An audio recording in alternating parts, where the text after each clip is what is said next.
Aliás, cuidado com o vírus e cuidado com os políticos que discutem o vírus ou a cura para o coronavírus. Nossa, que semana quente, hein? Nossa Senhora, o governador João Dória foi a Brasília para cobrar providências do governo federal, depois que o presidente Bolsonaro desautorizou o ministro da Saúde em relação à vacina chinesa.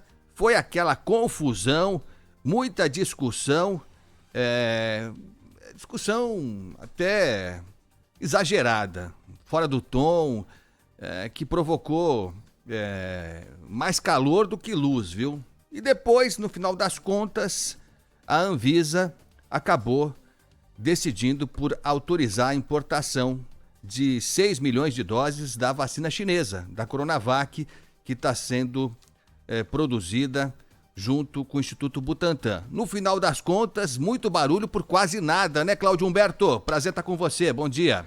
Olá, Agostinho, que grande prazer de compartilhar este programa com você. Muito bom dia Brasil. A gente assistiu, você classificou muito bem, né? Foi muita confusão e pouca luz, né? Muita gritaria e pouco avanço. O que a gente percebe é que os nossos governantes, os nossos representantes parecem privilegiar outras coisas e não a saúde pública, né? O que a gente viu. É uma confusão toda provocada por razões políticas, eleitorais, brasileiras, né? Tem muito pouco a ver com a origem da vacina. A origem que importa ao Bolsonaro não é a chinesa, é a de Dória, assim como o governador, enfim, teve um comportamento um tanto quanto assodado, igualmente acima do tom, enfim, que não ajudou em nada, nenhum dos dois, aliás, ambos falam em diálogo, mas nenhum dos dois contribui para esse diálogo. E, enquanto isso, a gente fica ali olhando para cima, né, para o nada, e perguntando, vem cá, e teremos vacina? Quando teremos vacina, né?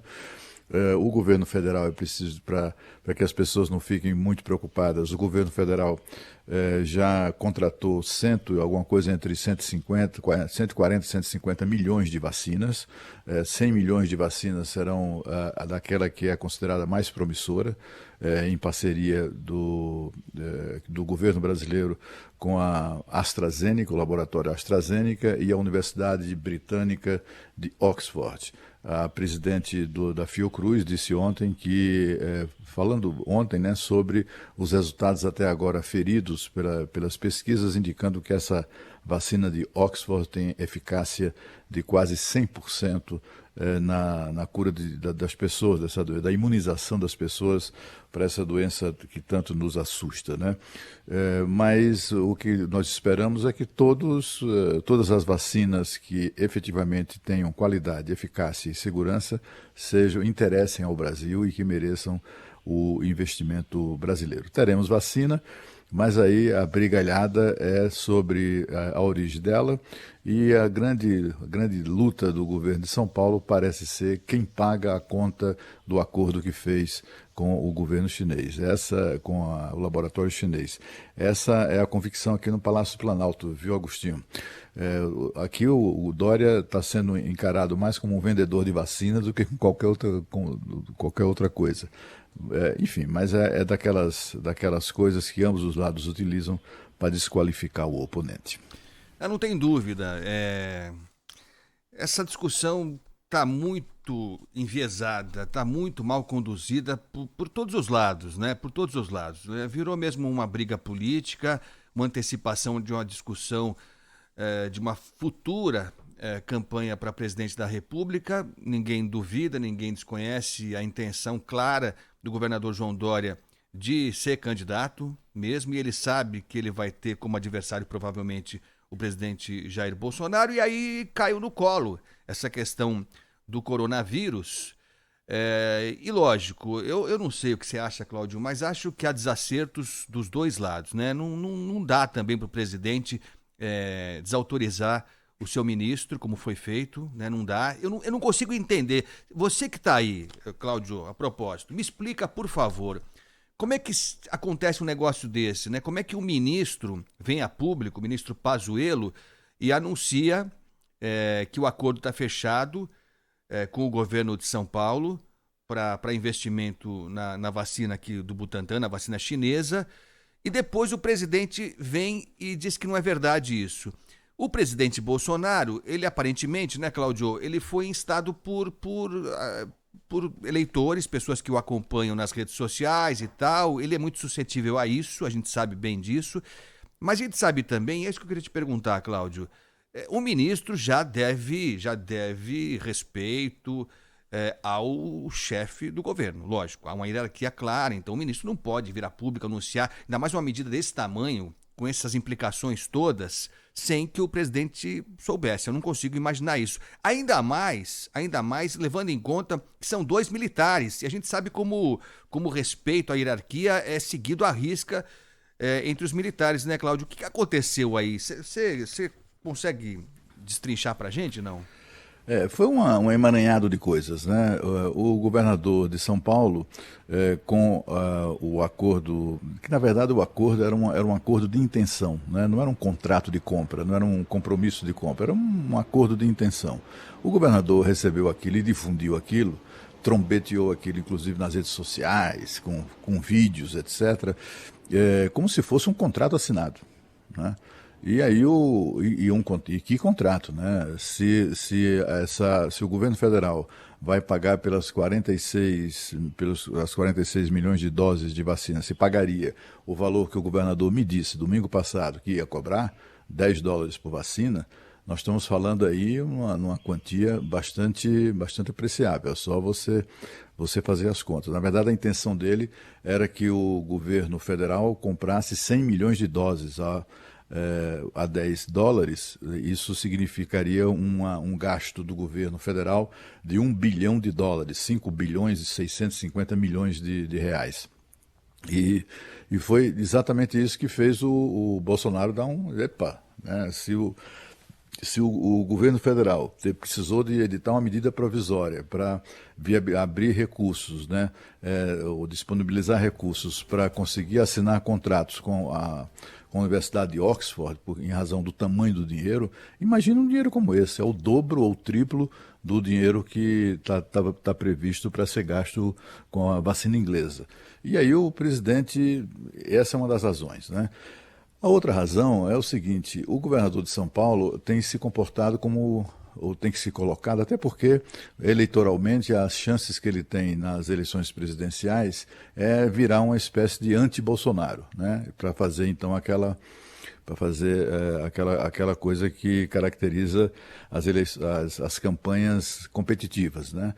É quando há o antagonismo entre 2 candidatos. O Bolsonaro, pelas pesquisas, não só é muito bem avaliado pelos brasileiros, como também é colocado numa posição muito privilegiada nas eleições presidenciais de 2022. Se a eleição fosse hoje, evidentemente. Daqui para lá tem um longo caminho a percorrer e um longo desgaste a tentar ser evitado.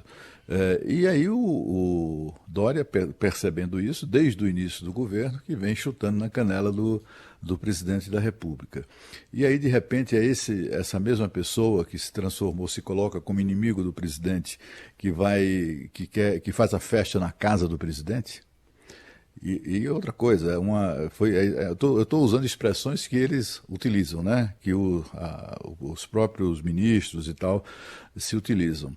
E foi mais ou menos isso. O governador veio a Brasília, fez uma festa na casa alheia e sem convidar o dono da casa para essa festa, né? O dono da casa ficou o tempo todinho, virou um personagem secundário, inexistente, né? Num convescote para o qual foram convidados, além do ministro, governadores, etc. e tal. E aí o que é que explica o comportamento do ministro? O ministro ouviu do presidente, como todos os brasileiros, há um pouco tempo atrás, semanas atrás, enfim, no máximo um mês e meio, é uma afirmação muito parecida com o seguinte: ele disse que, olha, o importante não é a origem da vacina, é que ela funcione. O ministro levou aquilo a sério, né, ao pé da letra, como uma diretriz. Quando o ministro assina o protocolo de intenções, né, ele está cumprindo essa diretriz. A questão é que talvez tenha faltado ali uma comunicação prévia. O ministro ficou tão sob uma pressão tão sufocante que acabou assinando aquilo e sem ter lembrado ao presidente da necessidade de se fazer isso, né? E o presidente reagiu. É ele o chefe do governo, é ele quem decide, ainda mais em questões tão relevantes, não só do ponto de vista político, mas do ponto de vista do custo, né? Muita grana, né? Para um ministro tomar uma decisão de gastar sem consultar o presidente. E acabou dando nisso que a gente está assistindo. É isso. E olha, aí a gente se depara com os números da pandemia, números atualizados, Cláudio e ouvintes. E é lógico que o quadro já foi muito pior, não há dúvida nenhuma. A maioria dos estados está em situação de queda nos números, se bem que o patamar ainda é elevado, mas ainda são dados preocupantes. Até porque, né, Cláudio, a gente está vendo o que está acontecendo na Europa aí, a segunda onda, enfim, a gente não sabe o que nos espera pela frente. Então, essa discussão sobre a vacina é mesmo essencial. Mas olha, em relação aos números, nas últimas 24 horas, 569 mortos no país, mais de 156 mil mortos desde o início da pandemia, exatos 156.469. Em relação ao número de casos, nas últimas 24 horas, 29.305 casos confirmados. Chegamos a um total, portanto, de 5.352.935 casos. São números ainda bem grandes, bem grandes. Vale repetir que, segundo os dados oficiais, a maioria dos estados mostra uma estabilidade ou queda. A maioria, na verdade, mostra queda no número de casos, mas ainda o patamar é elevado. E no meio disso tudo... Mas assim, a gente precisa também lembrar que é o seguinte, há 130, os números de hoje são os menores dos últimos 130 dias. Né? Quer dizer, são números bastante animadores para quem, como todos nós, esperamos a queda ou o desaparecimento dessa doença. Essa doença não vai desaparecer sem a vacina. Mas, de qualquer maneira, hoje nós vivemos uma situação, só para se ter uma ideia, no dia 8 de agosto, o pico de infecção atingiu 818 mil brasileiros. Né? O número de casos ativos da doença em 8 de agosto era de 818 mil brasileiros.